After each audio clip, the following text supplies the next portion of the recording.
Hello guys, welcome to my channel Chem Insider. So in today's class we are going to discuss about certain topics of second chapter of class 11, that is atomic models described from certain scientists, which explains the structure of a given atom with a constitutable subatomic particles. In that, first we are going to discuss about is J.J. Thomson model of an atom. So the first scientist to discover or propose a model of an atom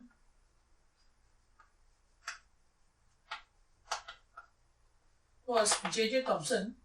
J.J. Thomson stated that, as we all know, J.J. Thomson was the one who explained us the charge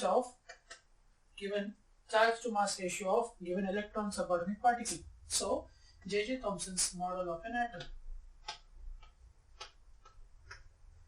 So, J.J. Thomson used his certain experiments and explained that, or rather say, proposed that a given atom will be in the form of a sphere.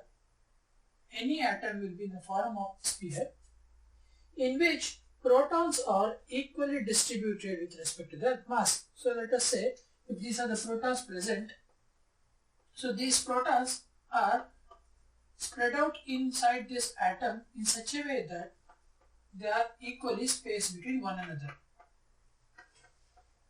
So now we come across this position of protons which are equally spread out, and in order to explain the positions of electrons, he said that electrons are positioned in such a way the complete atom gets neutral to the income or applied electromagnetic field.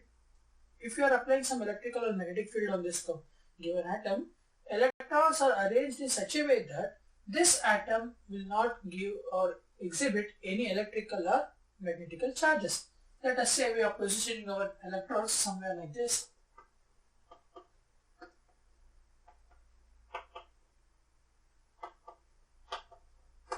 Just like this. He said these protons are arranged inside the sphere of atom, and these electrons will arrange themselves inside this complete atom through equally distribution and creating a complete electrical neutral charge. So this complete atom will be electrically neutral. So instead of putting up these ions in the form of these spheres, what can I do is I can just shade down this complete part in such a way the protons are present between this flush of electron. If you consider this as a flush of a substance, then this complete electrons are spread out like this in such a way protons are present between them and creating an electrical neutrality around the atom. So from this we can say that the atom will be now electrically neutral. Since this compound since this proposal which he put up resembles like a plum pudding, that is a cake with some certain amount of cashews and plums, etc. So this model is also called plum pudding model. This model is also called plum pudding model. So pudding is certain type of American cake on which we are add some plums, that is nothing but pineapples, fruits which we use for our fruit cakes, similar to a pudding. So this is similar to a plum pudding. Therefore this model is also called plum pudding model, and this is also called as watermelon product or watermelon model. That is, the positive charge present inside the sphere of the atom resembles the seeds present inside the watermelon flesh. So J.J. Thomson said that this atom model certainly looks like a plum pudding or a watermelon. Further, he stated that the size of this atom, the size or the radius of this atom will be approximately equal to 10 power minus 10 meter. It will be approximately equal to 10 power minus 10 meter. So this is about J.J. Thomson's model of an atom. So now we come across this theory of J.J. Thomson's model of an atom where we consider the positively charged subatomic particles are present inside the sphere of an atom where the electrons are spread in such a way that the complete atom is electrically neutral. Okay, so this ends the J.J. Thomson model of an atom. So once this model was done, certain scientists discovered that certain metals, when subjected to electron emission on them, like for example if you are considering the cathode ray tube experiment itself, in that cathode ray tube experiment, as J.J. Thomson model used the cathode ray tube experiment in order to explain the charge to mass ratio, certain scientists such as William Röntgen and Madame Curie, etc., they found out certain radiations being emitted by metals when they are bombarded with something, and some metals which are directly releasing without any reaction. So for William Röntgen, he observed that when metal or in a system or electron complete compound or element is placed inside the cathode ray tube he observed that certain rays were being emitted additional to that of the incident radiation. Additional to that of the incident radiations, and since he didn't know any properties of those rays, he called them X-rays. As he didn't know any of their properties which are emitted by the metal. Okay. Later, Marie Curie discovered that certain elements in the periodic table, they themselves observed to be emitting certain radiations. Certain metals which are not at all subjected to any cathode ray experiments were observed to emit radiations of their own kind, and those radiations were called radioactive radiation.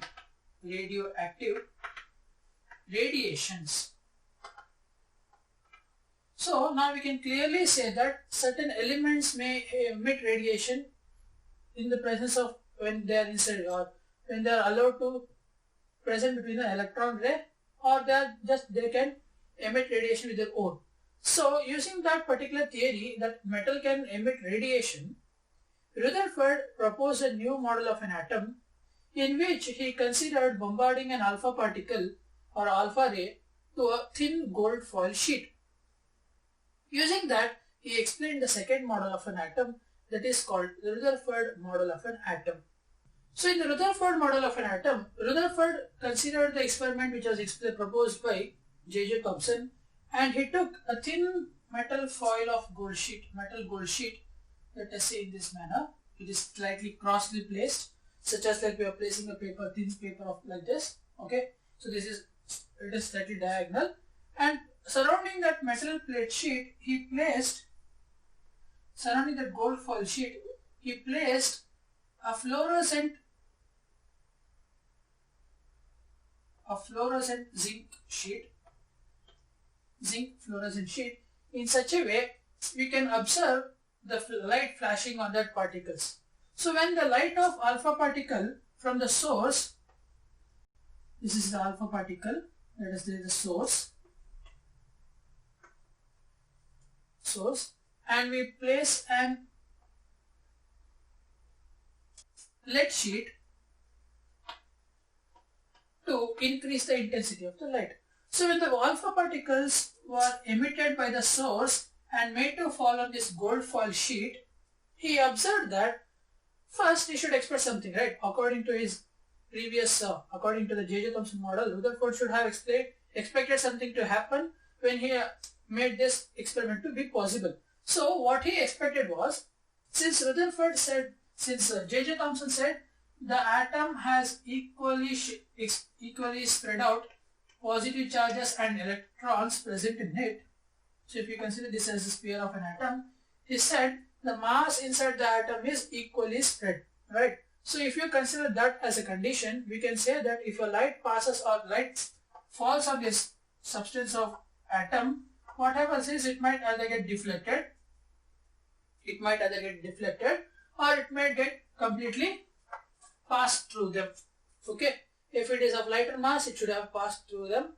If it is of a stronger mass, then it should be deflected, right? So considering that expectation, when he observed the experiment, when the light starts to fall on the lead plate and then on the gold foil, he observed this zinc fluorescent sheet which was placed surrounding the gold foil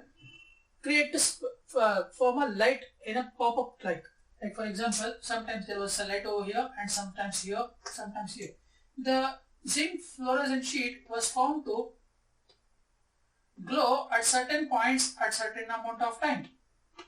Sometimes it was here and sometimes it was the other place. So this made him to consider that there might be three causes arising for this kind of phenomenon. There might be three causes which results in these different types of phenomenon. So he considered them as his observation. So for his observation, what we observed was,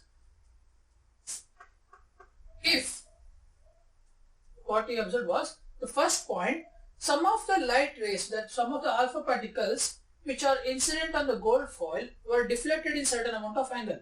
Absolutely he expected some deflection, but he just expected some slight deflection.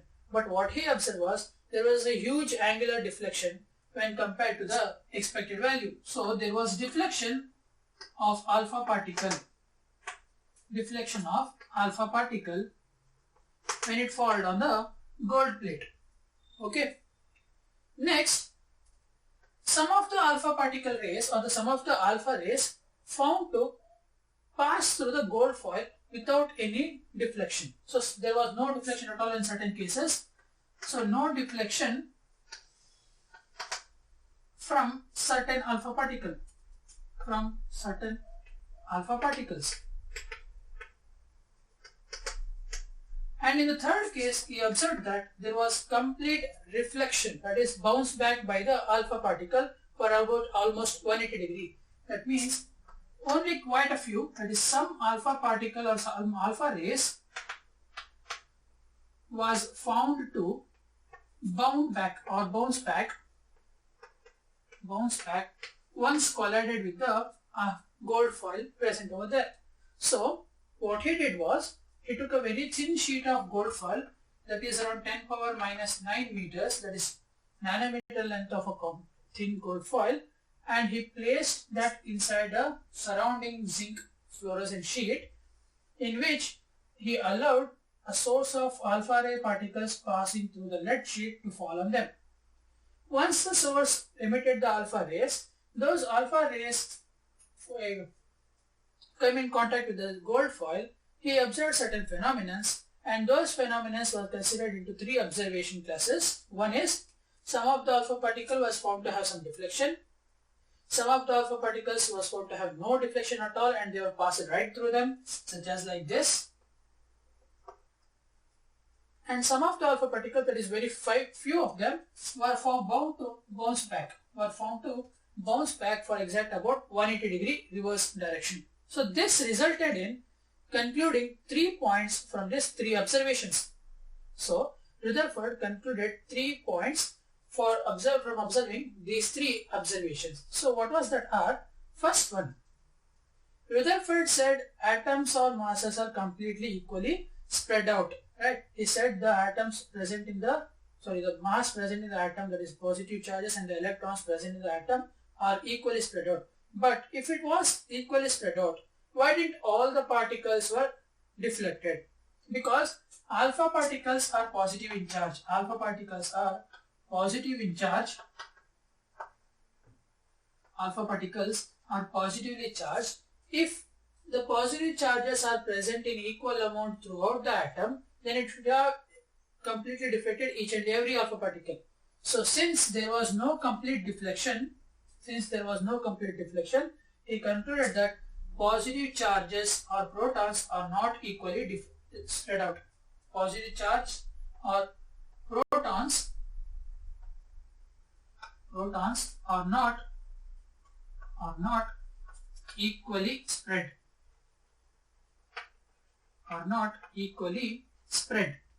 That was the first conclusion.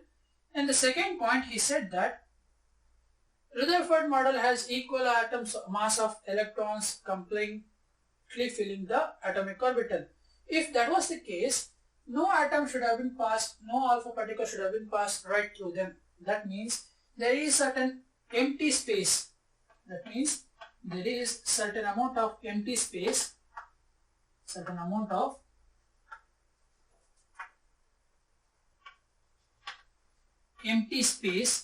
in the neutron, in the atom, in order to allow the alpha particle to pass through them. And in the third point, we observe that once some of the atoms are completely bounced back, you can say that there is a huge mass of concentrated mass present at the center. There is a huge mass of concentration present at the center, which completely reflected back the positive charge alpha particle. So that means there is a huge mass, there is a high concentration of positive charge of high mass present at the center.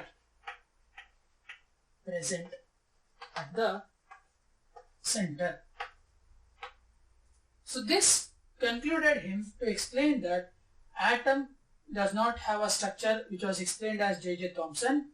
He said that atom will be of a structure with protons and neutrons present at the center.